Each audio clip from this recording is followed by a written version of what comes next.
Hey, I'm Di McQueen, licensed clinical social worker, family and addiction expert. I'm here with Dr. Brian Jackson, my longtime cohort who specializes in the field of addiction. Welcome to Healing Families Shattered by Addiction. Di and I have worked with addicts, alcoholics, and their families for over 30 years combined.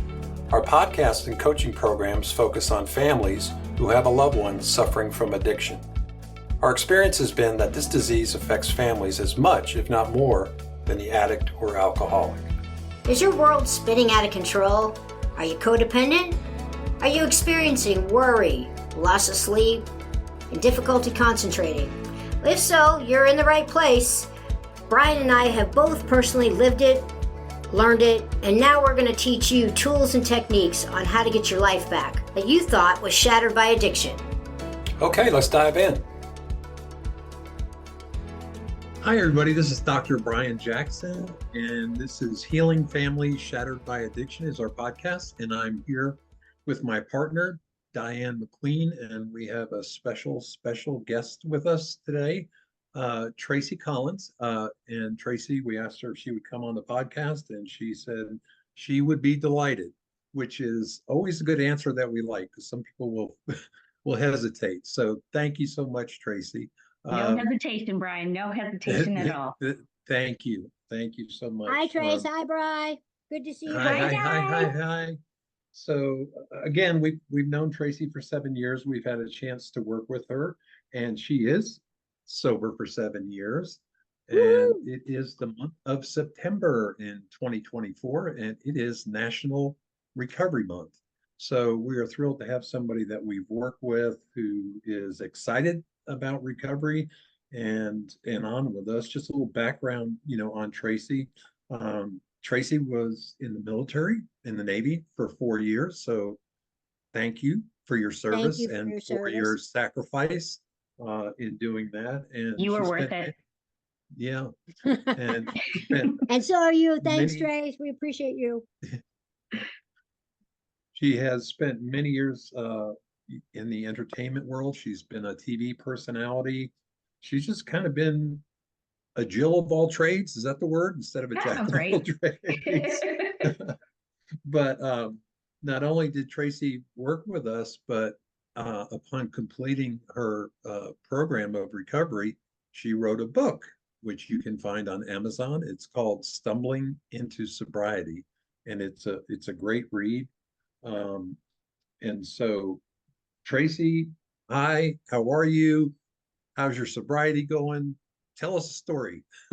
Well, I will tell you a story because you just happened to be catching me on the week that, in my personal opinion, is a tangible example of what sobriety can do for you. Because on Friday, I will be closing on my dream condo on the 5th floor overlooking the St. Johns River. And that would have never happened because I either would have been dead or jobless for sure. And my life is completely different in sobriety. Congratulations. Yay. Yeah, it's awesome news. Awesome news. Bring us back a few years, Trace. Tell us how this all began and how you decided recovery was a place you wanted to go. So I don't know that I necessarily decided it, but I am forever grateful to my father, who called me about 11 days before he passed away. We didn't know he was going to pass away. He called me up to talk to me about the fact that the last visit I had with my parents in Arizona, I had spent the majority of the time drunk. And he, by the way, never called me ever. So the fact that my phone said Dad on it, I thought maybe he, being in poor health, had passed away and my mom was calling from his phone, but it was him. And he told me that that he was concerned about me. He didn't know the words recovery. He didn't understand that because he had been an alcoholic and he just quit like 20 years before, and it was never an issue. He didn't have to go to treatment, didn't go to meetings, he just made a decision and quit. So he didn't know the right words, but he knew that he needed to say something. And I am forever grateful for that. And as we were hanging up, he said, "I love you" first, which my dad also never said first. So it was an incredible moment in time. And then, as I alluded to, 11 days later, he passed away. So when we were all headed home, there's 3 of us children. And when we were all headed home for the funeral, my mom made a comment that she did not want me drinking while I was there because she had enough on her plate dealing with the death of her husband, and she didn't want to have to deal with my ridiculousness. And that was, the first time my mom ever really put it in those terms. I mean, she would make it be known that she didn't approve of any of our drinking now that they, didn't drink any longer, but never to the point where I knew I was annoying her and she was not going to deal with it. So I made the decision that I would be sober when I got there. So 3 days before that, I came out of a blur of a spiral, and I stopped drinking so that I would have a clear head when I got on the plane. When I got there, within that time frame, I had a lot of self-reflection happening, and I decided that it was time to go ahead and be honest with my family. And so my sister got there in the middle of the night, and she was the first one I told.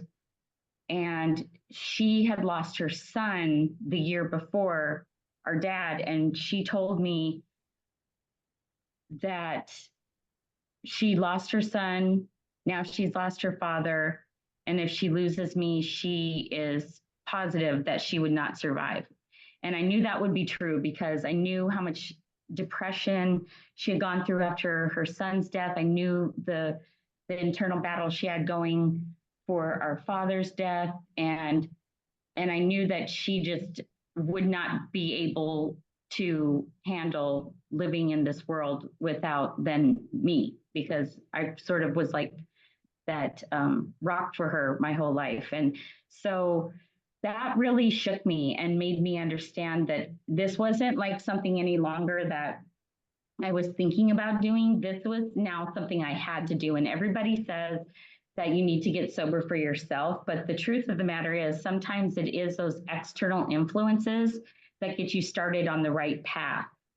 And that is what happened with me. And it wasn't that I knew what to do or where to go. That is sort of why I wrote the book.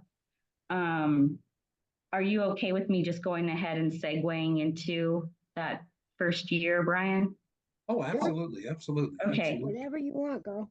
Yeah. So when I made the decision, finding out what to do next was ridiculous. Like, it should not be that hard in the United States of America to understand like what your next move should be. And everybody who had been trying to talk me into getting sober in Jacksonville, nobody knew what the next move. Nobody knew what the next move was. Like, how do you do this and do it successfully? Because if I was going to do it, I was going to do it successfully. And so what I ended up doing was calling my insurance and asking them what my options were. And your clinic at the time was on the list. And I made an appointment to come in and talk with Brian. And by the time I left after that initial consultation, I not only had a game plan, but I had hope. Hope, in fact, for things that I didn't think were under my control. Like, one of the things I had was wet brain, which, for anyone who doesn't understand that term, I almost had what I would consider like a short-term dementia, where I would go into a meeting and I would have to write everything down because by the time I got back to my office, I could not revisualize the conversation. And so I thought I had done permanent damage. And when I explained to Brian what was happening, his reaction was, oh, yeah, but that'll pass.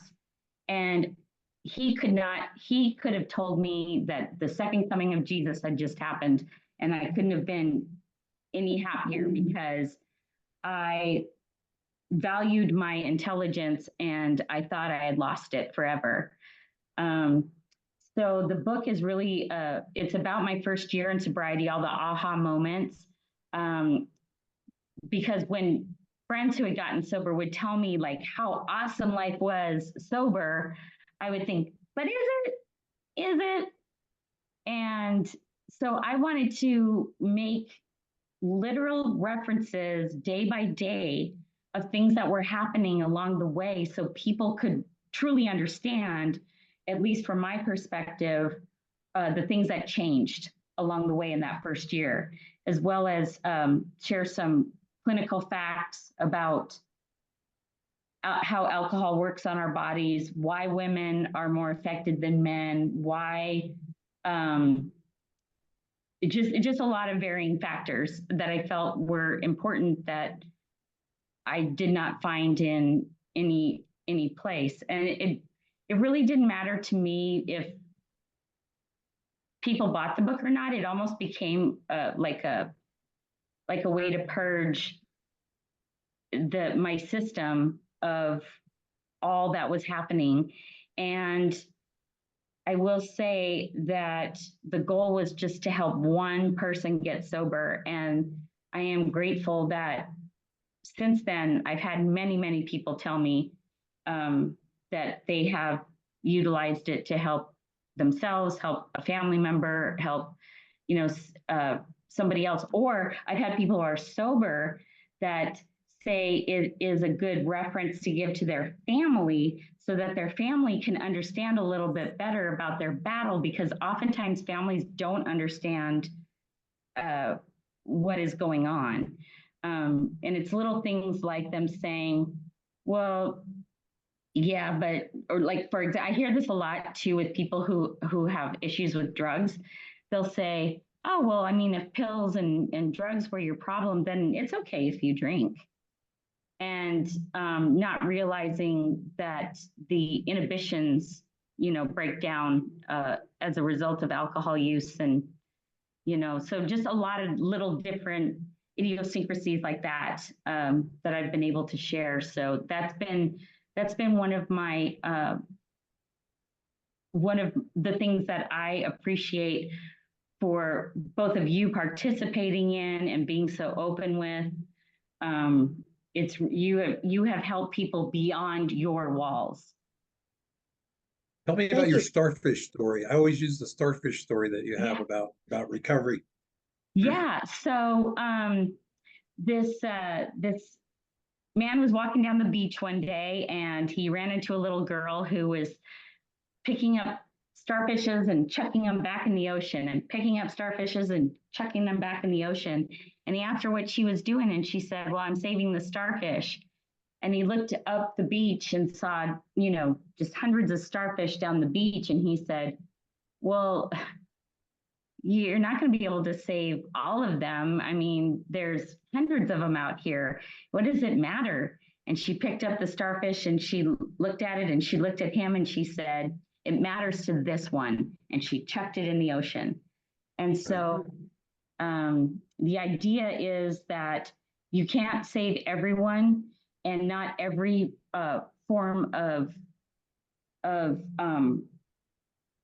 avenue towards recovery is going to work for everyone. But the more that you commit to that avenue, that you could be the starfish on that road to recovery. Because I know that I sat in meetings with our group when I was getting sober, and I heard it over and over again that there were people who had relapsed, and that working with you was the first time that they actually felt hope. The steps that you had laid out in conjunction with the AA steps were working for them. And many of those people I am still very close to.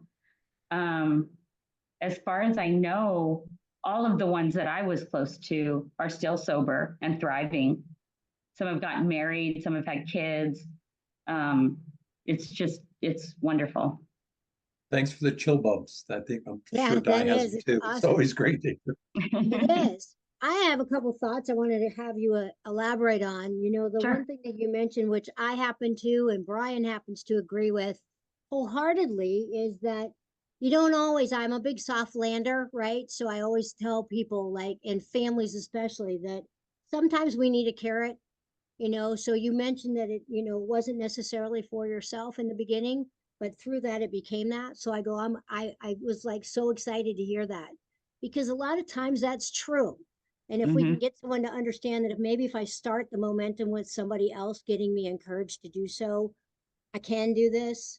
So thank you for bringing that up. I think it's really important. I mean, ultimately, in the end of the day, you're right. It has to be for me to stay sober. Right. I don't necessarily believe it has to be that to get sober or to start that. So thanks for bringing up the story about your sister, because I think Sure. it really helps a lot of people. And I really want family members to hear that, like, yes, you know, it is important. Maybe it's the children, or maybe it's, I'm going to leave you if you don't do this, right? Because I can't do this anymore.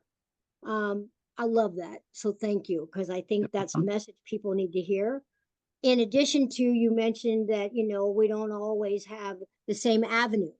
And again, there's not a one size fits all. We've done a whole podcast on that before, because I believe that. So elaborate on that a little bit, if you wouldn't mind. Yeah. So in the rooms of AA, there are a lot of people who have never been to treatment. However they did it, walked into a room and found a home there and got sober there. I tried that several years prior to getting sober.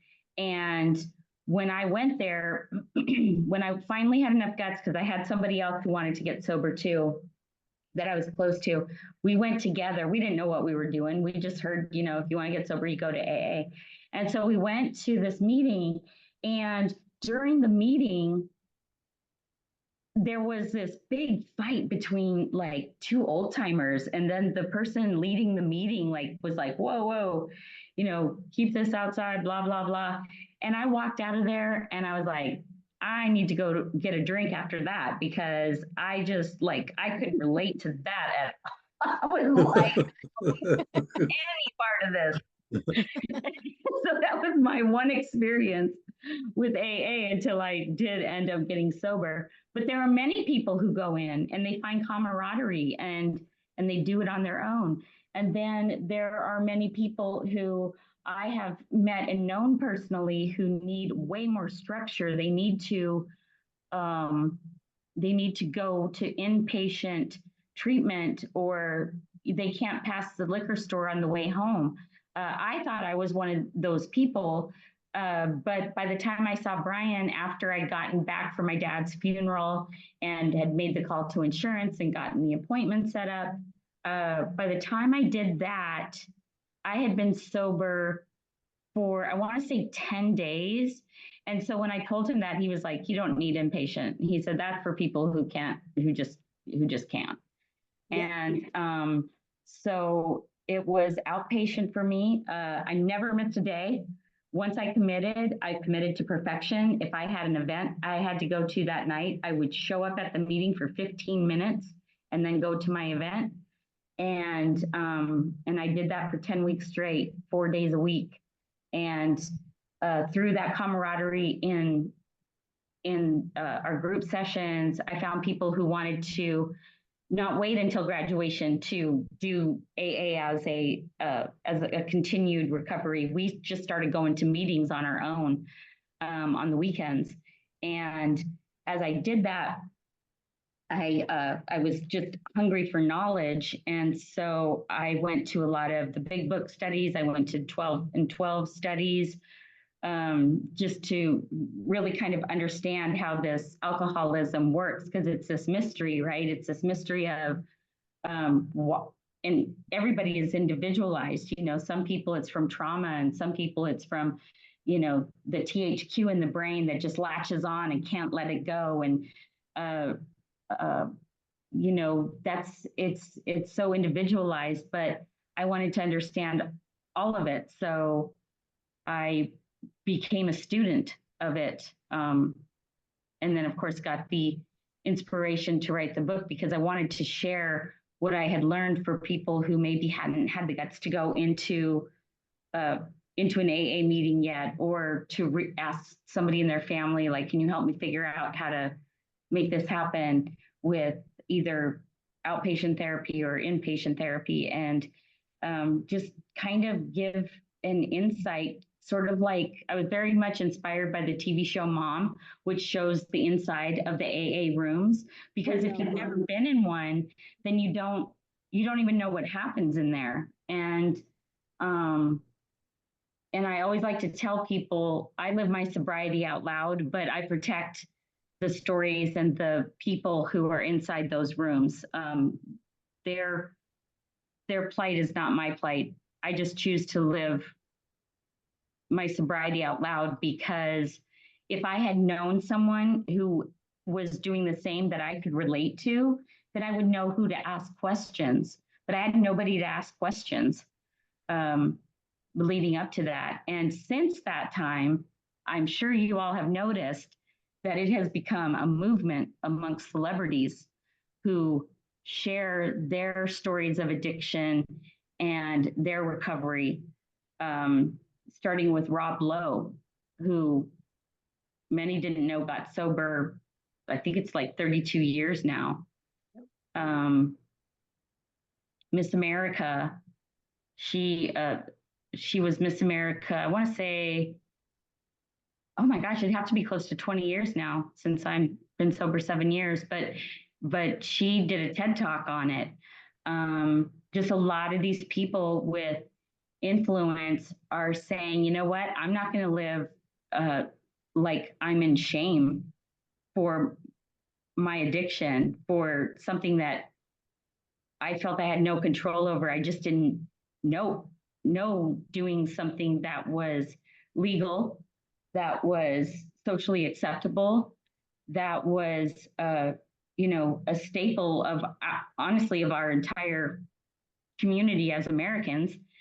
I didn't know it would affect me this way. Why should I be embarrassed about that? And I liken it to breast cancer. Like, you wouldn't tell people you're embarrassed to have breast cancer and that you have to go to a doctor to figure out how to take care of it. It's the same thing. So that's my stance on it. Yeah, and what you were saying earlier before we got on. So people, I mean, we all have issues, every one of us, Everyone. including me, including Dot, everybody, but an alcohol use disorder or substance use disorder, we talk about, it's a sign or symptom of something else, and even these celebrities that talk about their addiction, basically once they put the substance down, they really need to work on themselves, and you referenced the Big Book study. Well, if AA was the answer for everything, that would be wonderful. But the Big Book says, it's okay to seek outside help. I know in my case, my drinking began to calm my anxiety. Unfortunately, it perpetuated my anxiety. But, when I got to treatment and the booze wasn't there anymore, it was pretty evident that I needed to work on some stuff that had to do with anxiety. So back to Di's mentioning that not one size fits all, the more team you can put together as a continuum of care to maintain your sobriety, because a lot of people, it's not the drinking problem, it's the thinking problem that will trigger us to go back to the drinking. So we really need to work on that. And you had mentioned that you might want to talk about that, disclose a little bit about that in terms of your work with Di. Oh, sure. So in my personal case, I recognized when I got sober that I was addicted to excitement, and that when I didn't have it, I didn't feel good. I don't know how else to say it. I didn't feel good. So what I discovered as all of my neurons started firing again in my brain, the neurosynapses, kicked in, and I got my creativity back. I started to remember all the things that I used to do with video and different kinds of media that I just absolutely enjoyed doing. And so it was good. It was all good for about 5 years. And I'd celebrated my 5th year, which, by the way, is one of those milestones where the percentage of you relapsing is like shrinks to a very, very small percentage. And so that was exciting. But I bought a car, paid cash for it. It was my dream car. And I got it. I went home that night. I woke up and I felt guilty, and I didn't know why.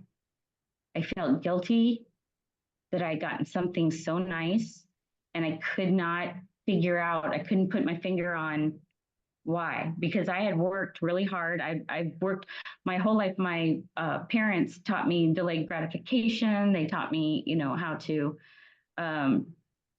how to properly spend money.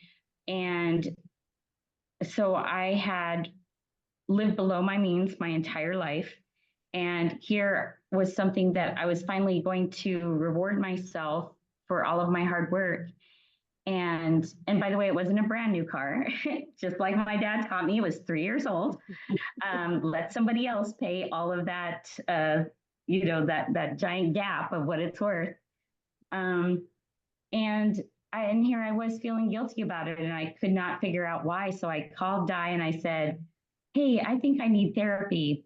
And her first words were, "Honey, we all need therapy. You're going to have to be more specific." And Pretty true, right? it is true. And so I told her what was going on. And so we started digging in deep about things beyond traditional sobriety. We started digging into the past and how it relates to the future and the present, and just a lot of different things. And I can't tell you when the turning point was. But in my last session with her, I said, "Hey, I'm just letting you know, I am about to close on my dream condo, and I woke up and did not feel guilty." I said, "So we're gonna reduce the number of times I see you per month, but I want you to know it worked. It absolutely worked." And we celebrated. It's called emotional sobriety. Yes, Yay! emotional sobriety. And that I cannot say enough how freeing that was. Getting sober felt, in my small world opinion, what it must feel like to get out of prison, because the prison of my mind was so confining when I was drinking, and that was glorious. But then to actually feel worthy of the sobriety, of the rewards of sobriety, of God's grace, of God's blessings, that was an incredible moment of realization. And I don't know that I could have realized it without having a true gauge of that, which was buying this condo. But I had a mental note in my mind, like, how am I going to feel tomorrow? And I felt great. I felt excited. I was making plans. I was figuring out, what I wanted to do in terms of getting rid of old stuff and adding in new stuff like the couch or whatever. And, it was just it was very, very different from when I bought my car 2 years ago. So I'm so grateful. Yeah, it's always fun to stand up and do a happy dance with somebody, isn't it? And go like, "Yes, we did it." And that's great. Yeah. So you've done some really hard work, and it's really awesome. which leads me into my next question, which is just to loop it all around.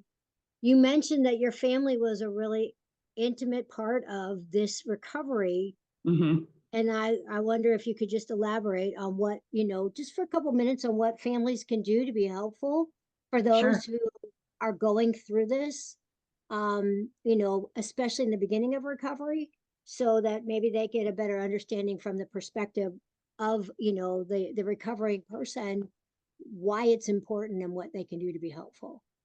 So when you mention that, and I'll give my own personal story in a minute, but when you mention that, I'm reminded of two things that happened. One was very recent.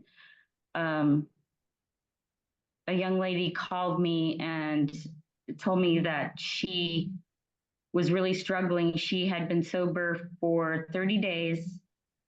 She did a lot of starting and stopping, but her partner, the one who really was pushing her to get sober, died kind of unexpectedly. She got cancer, and in the middle of all of this friend of mine decided to get sober. I think she didn't want to be drunk, if the inevitable happened.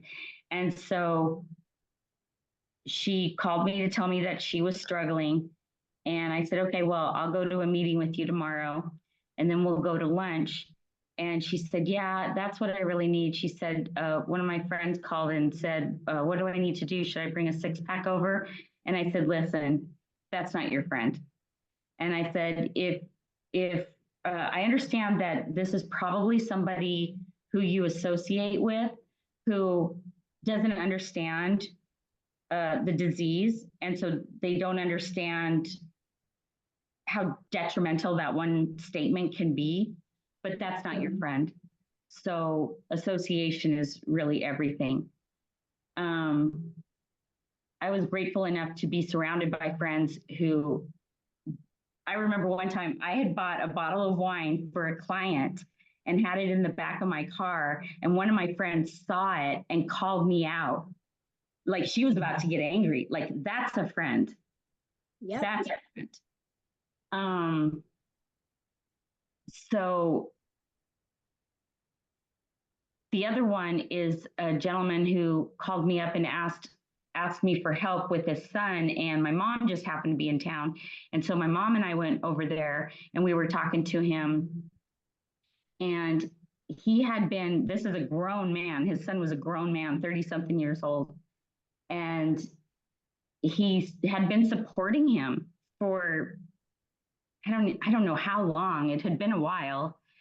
And I'm not talking like gave him a room in his house supporting him. I'm talking about like paying the rent on a condo supporting him.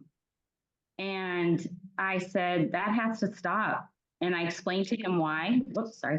I explained to him why. I explained to him that he was enabling him because there was no reason for him to get up off the couch if all of his needs were being met in the food and the shelter. And so, I explained it to he gave me the reasons why he didn't think my idea was a good idea. And my response was, he's a 30-year-old man. He'll figure it out.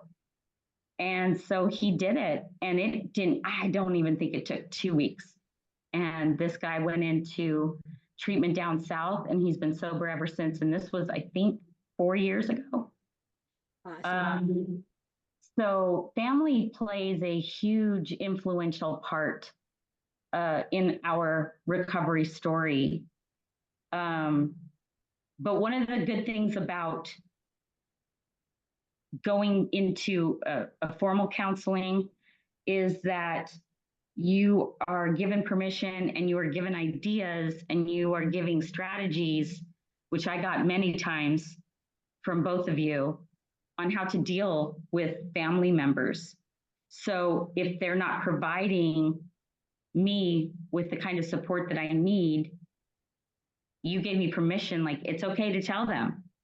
And that's, I think, one of the things in a lot of families, family dynamics, a lot of times are people complaining about their family members to somebody else instead of sitting their family member down and saying, hey, here's what I need from you.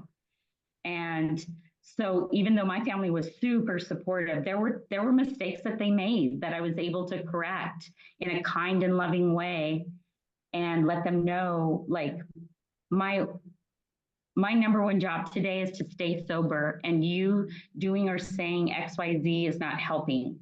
And able to develop this mutually beneficial, respectful relationship that we had never had in the past, because the alcohol had stolen my emotional sobriety, my emotional maturity at the age of 13. And now in sobriety, I was able to, it felt like, you know, when you watch the Harry Potter movies back to back, and he starts out as this little kid, and by the time you're done, you know, like 20 hours later, he's a grown man. So it's like that. Yep. That's what it felt like. You know, it felt like I grew that fast emotionally, and was able to get my points across, and, you know, have real conversations with my family. But my family has always been super supportive, and I'm really grateful. Super. Well, you know, for me, listening to you, and Brian, I'll let you do your closing moments here in a second, but I'm like, it just as Brian gave you hope, I think just from listening to what you said today, what a great inspiration you are for many. Is your book Stumbling into Sobriety still on Amazon? They can still It is get on it, Amazon. right? Yeah. It is on Amazon. And I will tell you that I also gift people books. So once we had all the fundraising, and I did a self-publishing, we did all the fundraising, got the book paid for, because it's a little expensive to, you know, do a project like that.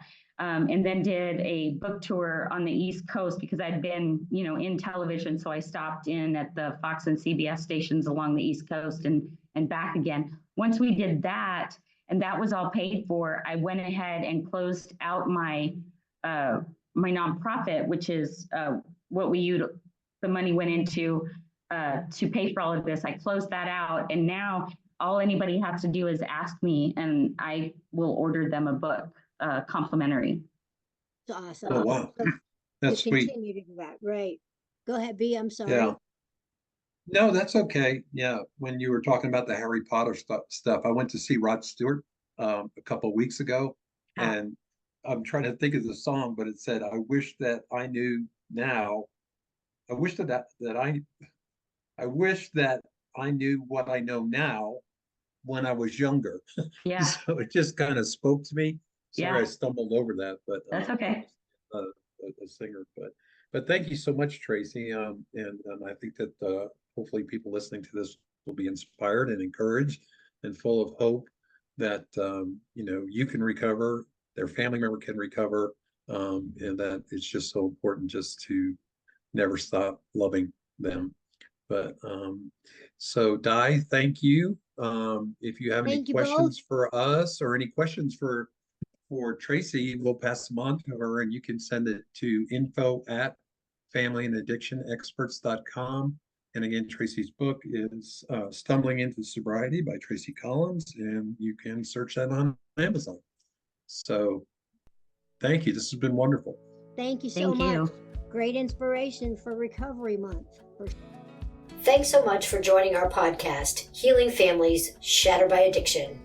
We'll be back in a couple of weeks with more important tools, techniques, and ways for you to focus on you instead of the alcoholic or addict in your world. Until then, please go to our website, familyandaddictionexperts.com. That's familyandaddictionexperts.com. You'll also see links to our Facebook and Instagram pages. Please also, if you have any emails that you would like to send us, that's info@familyandaddictionexperts.com. That's info@familyandaddictionexperts.com. With any thoughts, feelings, questions that you may have for us, we would love to hear from you, and we look forward to seeing you in a couple of weeks.